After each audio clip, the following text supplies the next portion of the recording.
Could you please just state who you are again, maybe your title, and just a little bit about yourself? All right, cool. So my name is Donovan Brown. I'm a principal DevOps manager at Microsoft, which means I manage a team of people who are helping companies and enterprises transform the way that they write software. So I built that team here at Microsoft. I was originally born in Germany. My biological father was in the military. My mother and he got a divorce around 5 years old for me. I don't have a relationship with them at all. My mother remarried, who is my father. Like, Reuben Brown is just an amazing man, and I credit him and my mother with everything that I have. It's the professionalism that they put into me. My mom's a perfectionist, which drives me to make sure that everything I do is really good.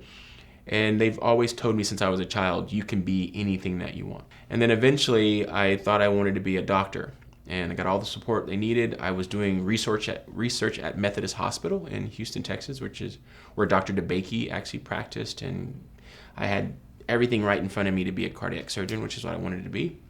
And at the time, though, however, people knew that I liked software, and they asked me to see if I could take their what was now a paper file-based system and computerize it for them. And what was interesting is that here I am in Methodist Hospital, 11 o'clock at night, and instead of doing research, I'm actually playing with this computer. And I think that's when the light came on that I'm doing the wrong thing with my life, right? I need to go figure out how I can make computers my life. So I switched from biology at University of Houston, where I graduated, to computer science. It's funny, my grades went up, right? Because I was finally doing something I was passionate about and really wanted to do. I would happily do for free. And I've been doing that for the rest of my career. So I turned software into what I do for a living. My mother, again, being a perfectionist, and she was worked for the IRS for 35 years. But before that, she thought she wanted to be an English teacher, which is probably one of the reasons I speak the way that I do, which isn't very stereotypical. Generally, when you hear me on the telephone, people think they're talking to a white person, which is fine because it's actually benefited me really, really well in my career, especially as a technical person. One of the ways that you get hired at a technical company is you normally do something called a phone screen. They don't see you, you're just talking on the phone. They'll ask you technical questions, and if you answer them appropriately, then they'll invite you in for a face-to-face meeting with the rest of the team and make you an offer. Well, great. I get on the phone screen, I know what I'm talking about, everyone is happy with my answers, assume they're talking to a white person. And then all of a sudden they invite me in for a face-to-face, and I'm sitting in the lobby, and I don't know why they haven't called me back yet. Because the receptionist doesn't think I'm the Donovan Brown that they're waiting for, right? So I'm just sitting there, I'm like, okay, we're late now. Like, I'm supposed to be here for an interview. Oh, wait, are you Donovan Brown? Oh, I'm so sorry. And then all of a sudden they bring out the person, and you can see it in their eyes, right? They're like, oh my God, and they don't say it, but you know what they're thinking, right? Like, yeah, I'm not who you thought I was. And what's really cool about that is I'm the one they remember. There could have been an entire lobby full of 40-year-old white men and one black guy. And not only do I know what I'm talking about, I'm going to be the one that they remember, because inside they're almost guilty that they thought I was a white person, right? So it's been an amazing benefit and an asset for me to be an African American person in my industry, because in the sea of normal, in the sea of the same, I'm the one that stands out. And I don't feel like I'm a minority in this world. I feel like I'm rare.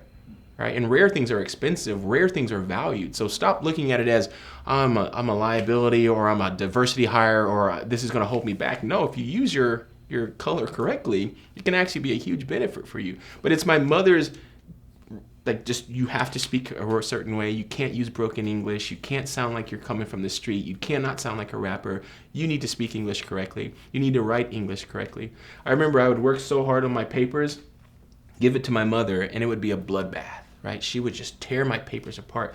And at first it was just demoralizing, right? She's like, come on, man, will I ever be able to write this type of paper the way that my mother wants me to? And what you realize is that she's setting you up for success, because even my English teachers would not grade my papers as tough as my mother would. And that became my normal. When you work at that level so often, it feels uncomfortable not to work at that level. To where now, even if I half-ass something, it's better than most people's work. Right? Even when I don't have time to dedicate 100%, because my 50% now is higher than most people's. And I've been taught that by my father as well. Being a black man, you have to be twice as good as your white counterpart, period. And you're probably still only going to get half the credit that they would get. So you can't just be as good. You have to be better than they are. And I strive to do that every day in everything that I do. And I think that's one of the reasons that in the short period of time that I've been at Microsoft, I reached principal so fast, which is a very high level at Microsoft. and I reached it really, really quickly. But I hear it more and more, right? Getting to a principal level isn't something you do by accident. It's something you have to earn. And I believe, again, the work ethic that my mother and my father put in me, the fact that everything has to be perfect and you got to be twice as good, that coming together has put me in a pretty good position here at Microsoft, which in the industry that I've been in, it's just the way that I work. When I was in school, I've always been an entrepreneur. Whatever I do, I try to figure out a way I can make money at it. And because I was good with computers and a biology major, I saw a lot of kids struggling with chemistry. So what I would do is I would sit in all the chemistry lectures. We'd have 3 or 4 chemistry lectures, but we all took the exact same exam. So if I went to all 3 lectures, the one thing that every professor talked about was pretty much guaranteed to be on the exam. So what I would do is I would go home and I would type up my notes, put graphs in there, everything. And the next day I'd come back and sell my notes to the students, right, which is really cool. I even got the local bookstore to actually carry my notes in the bookstore so that I could actually sell them. So when I wanted to get into Compaq, they wouldn't hire me as a programmer because I was self-taught with no real experience.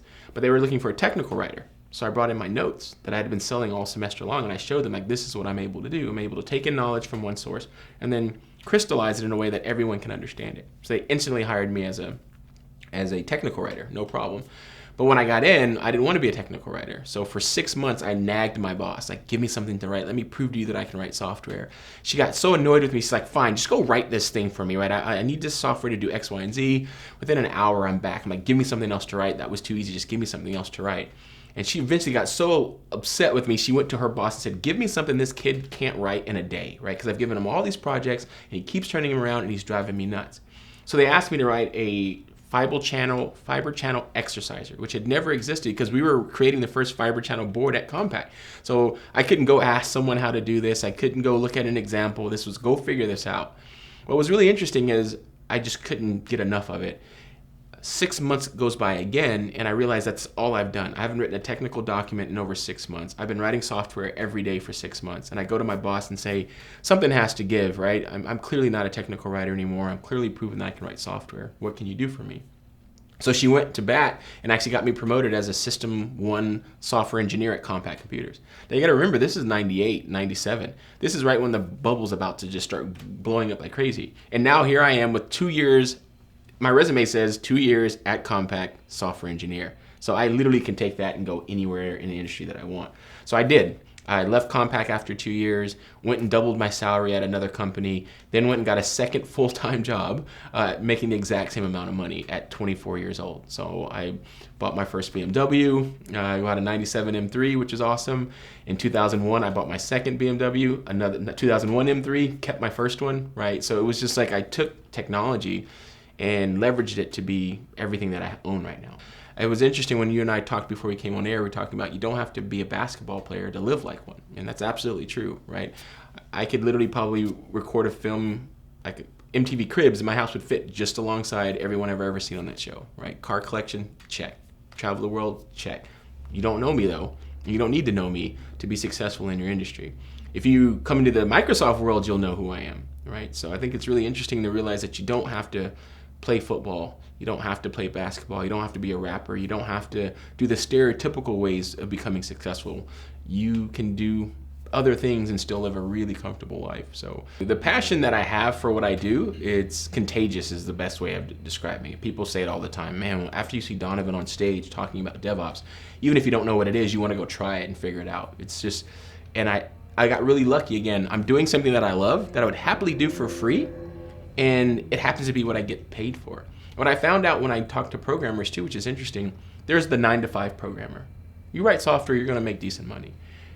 If you love writing software, you're gonna make a ton of money, right? And you can tell by the person that you're talking to. When I interview someone, the first question I ask them is, what is the last program you wrote for fun?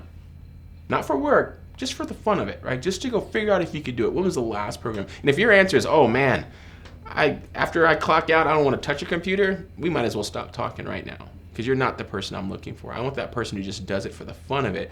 And what's so ironic is I would happily do it for free, but because of that, I get paid really, really well to do it, because it shows in my work and the fact that I'm willing to dedicate whatever amount of time it takes to it.